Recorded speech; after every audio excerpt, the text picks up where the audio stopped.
Today on the show, we are going to look at the 2024 Ford Maverick, and we're going to talk about the 2025 a little bit because there's been some spy photos floating around of this thing, and I'm kind of interested in what Ford is bringing to the little truck because, with Maverick, price point has been the key to this vehicle. So price point includes, we didn't get the big infotainment center like all the other Fords get. It was a little bit lower, got the previous version of Sync in this thing, and you didn't get all the fancy trims. Now, in the interior of this vehicle, it's very fun. I really do like the interior of this vehicle. Where do they take this thing for 25? Well, we don't know just yet, but I want to bring up, this is a spy photo of this thing before we get into the build and price. And I want to show this is where we think we're going with this thing. Now, I say think because, clearly it says Ford on it. It looks pretty official. But this is not an official photo by Ford, and Ford has not released anything about the new 25s just yet. So we're going off speculation to this thing. But I want to get into the build and price of the 24s because I'm curious yet, where do we go with this truck? And do you buy now or do you wait? Because we do think that the 25 is going to be a major change for the vehicle. And speaking of that, we've got the previous version up here that we can talk about. And Maverick has blown everybody away. This thing still sells like crazy. And the fact that Ford is updating it already, that's a pretty ballsy move because they still can't, they don't have enough to feed all the mouths that want them now. So the idea that they're going, hey, we're going to take this thing a little bit further into the future, I'm pretty excited about. Pricing wise, this thing started out as a under $20,000 vehicle. And as you can see right now, the XL starting for my area code, notice the area code, so some pricing does change based on area code, and discounts apply, $23,920. So $4,000 in 4 years. So it's jumped $1,000 basically every year that it's been around, but it's a pretty hot vehicle. And when you can get a mid-20s pickup truck nowadays, that's pretty ridiculous. And why nobody else has jumped on this bandwagon, I do not understand, but good for Ford to bring this to market and offer something cool like this. So let's get into the build and price of this thing, and we will go from there. We're going to start our own build, and we're going to choose our models. Now, I'm just going to tell you right from the get-go, I'm going XLT on this one because I think that's the better value. The Lariat, look at the pricing here. XL starts at $23,920, even though I guarantee if I click build and price there, it's probably $24,000. Like the way these companies all kind of clickbait you into that, you're like, oh, it's cheap. Oh, well, hey, it's $25,000 now. XLT starts at $26,420, and the Lariat, which is the nicest trim, $34,960. Now for $34,960, I'm probably going to start looking at the Ranger if I'm looking for a Ford pickup truck, or I might even start looking at an F-150. You could probably get an XL. Fairly affordable that, people want the high-end trim. That's what you want. That's what you get. So, like I said, I'm going to start with the XLT because I think this is the best value for this pickup truck. Now, you get two engine options. You get the 2-liter EcoBoost engine, or you get the 2.5 EcoBoost hybrid system. And, you can't really get the hybrid system. It's so popular that you can order one, and, you might find one used now. But if you want to buy one brand new, man, good luck to you because it's a popular option and, hard to get, just like this truck. So I'm going to stick with the 2-liter.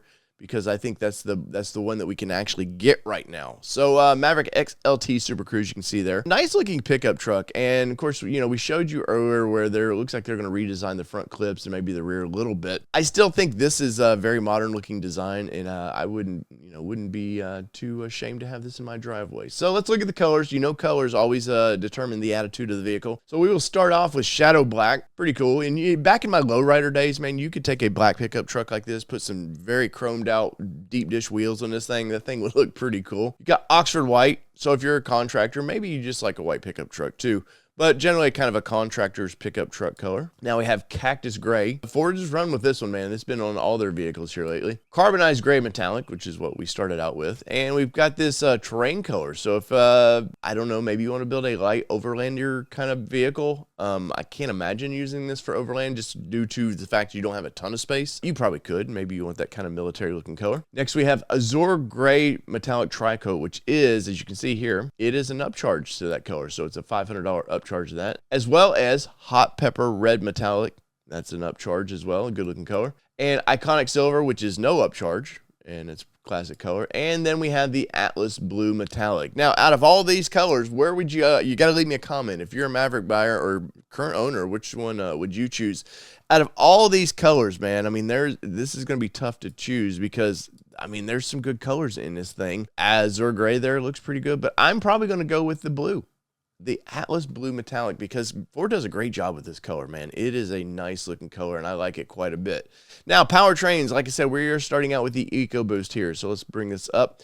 And it shows the little front-wheel drive engine there. So it is it's standard on the XL, XLT, and Lariat. You can obviously, get it options here because for $1,500 more, if we wanted to go with the hybrid, we could do that. Like I said before, when I do these building prices, I try to do my dream version and the version I know I could probably get soon. Now, one of the keys that I think is important for this vehicle is all-wheel drive. And you can see here for $2,200, we can get the all-wheel drive system. It's only available with the 2-liter. So you have to understand that. So I want to click that. I definitely want all-wheel drive in this thing. As you can see here, it's going to try to pump me into a bunch of packages. So it's going to require Tremor off-road package and Ford Copilot 360, which that's $6,300. Now our mid $25,000 truck is suddenly getting into the $31,000 range. So I'm going to hit no for now. We might be able to add that later, but let's just go no for now and see what else we can do with it. So you're going to get the 8-speed automatic transmission with this thing, which is it's a nice deal with this. So with XLT, we get the 300A equipment groups, and let's go ahead and click down there and see what we get. So we're going to get these 17-inch painted aluminum wheels. We're going to get the painted gray grill bar, navy pure and medium slate interior with orange accents, power exterior slide view mirrors, power locking tailgate, and the flex bed with one rear cubby storage and 10 pickup box tie downs in that. So that's what you get with that package there. Now they do offer, once again, you can see they do offer some extra packages here. So the FX4 package is going to give us it's only available for the XLT and Lariat. So it requires all-wheel drive, 4K towing package, and for $800 we're going to get just a little bit beefier looking vehicle. We're going to get the FX4 decals, which I could give or take on that, especially for this particular truck.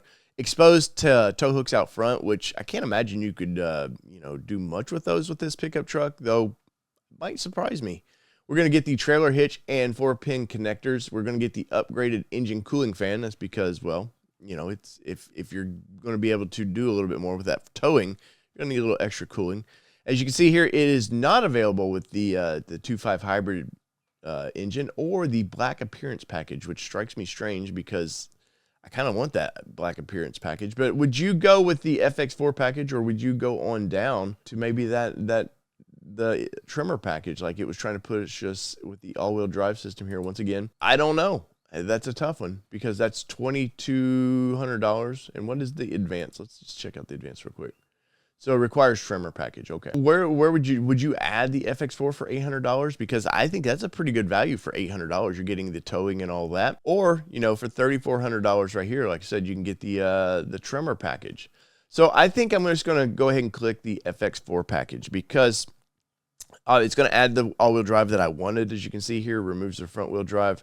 And it's a little bit cheaper than Tremor, by $500 or so. So with this particular vehicle, I want to keep it about as cheap as possible. So I think having that all-wheel drive system would be great because here where I live, we do get sleet and snow a little bit and a lot of ice. I always want the most capable vehicle for any terrain that I might have to experience. Now, once again, you can see here they get the 4K tow package and the Copilot 360. I have no desires for that. Now, let's get into the wheels. It looks like we have some optional wheels here, but I guarantee you I go to try to switch these things out, it changes my package, which I just want to leave alone. Now, splash guards. Do we want any kind of thing like that? Bed divider kit, toolbox swing out passenger side, the tonneau cover, soft folding, the tonneau cover tri-folding, which I'm going to tell you right now, yes, I'm going to add this.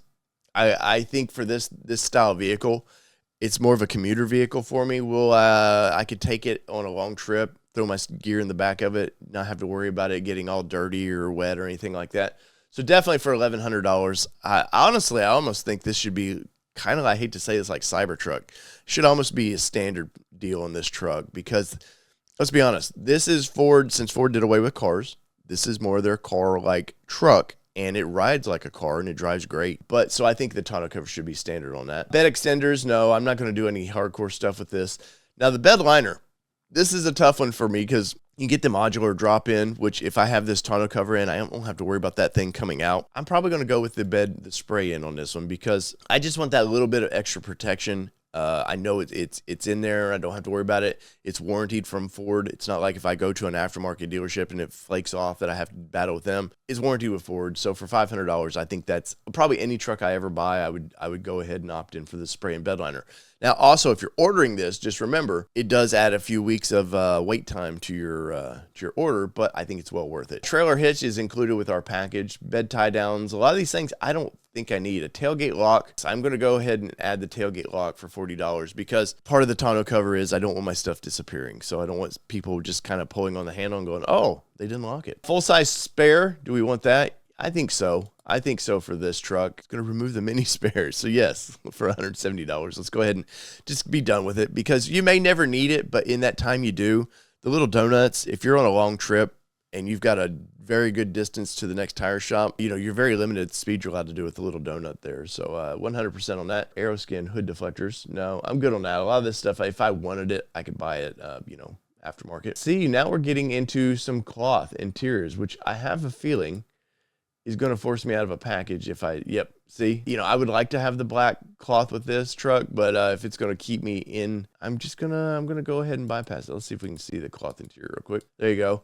I would like to have that blacked out, but I'll be honest, this lighter would probably be a little bit cooler in the sun, so it's not a bad thing. And as you can see, I love the little splashes of orange they've done. I love the door handles and stuff they've done this. They've done a good job of making this truck feel sporty. I come in for that, and I'm kind of curious what they do with it if they do update it in 25. How do they make that more special? Now we can get a moonroof in this thing, power moonroof for $1,000, which I don't think so in this truck. This truck, it's a daily driver for me. I don't know that I need that. I like a moonroof, especially if I'm off-roading something like that and we're in the shade. I love throwing back the moonroof that way. But for this truck, I'm not going to go taking it too much off-road there. Inverter, do we need that? I wish this was standard in every vehicle, but it doesn't seem like it is. As of now, I'm going to pass on that. I think there's enough USB, probably A and C in this thing that if I needed to more power, there's AUX ways of doing that. And then I might be able to modify it and make it my own that way. But what that does do is give me a summary. So no upcharge for the paint.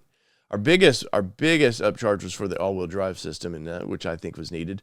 We did add the FX4 package, which was part of the all-wheel drive system, so for $800 extra there. Tonneau cover was a big upgrade there for $1,180. The bed liner, $500. Full-size spare, which I think is needed. Tailgate locks for $40. It all adds up. Trust me, it all adds up. And I want to go over here because I don't want the lease price. I want financing on this thing, which you can see will save you a little bit of money because there's some leasing stuff they do down here to add to the price of this thing. For $32,920 is going to get me a nice pickup truck, and I mean it. That's a pretty nice pickup truck. And where are you at with this? Would you spend $32,000 on this, or do you wait for the 25s? Once again, Maverick is still hard to get, so I'm not even going to presume that it's just like, oh, one and done. We can go to our dealership right now and get this. They're still difficult to get, but you might be able to save a little bit and wait on that 24 versus whenever Ford decides to tell us about the 25s.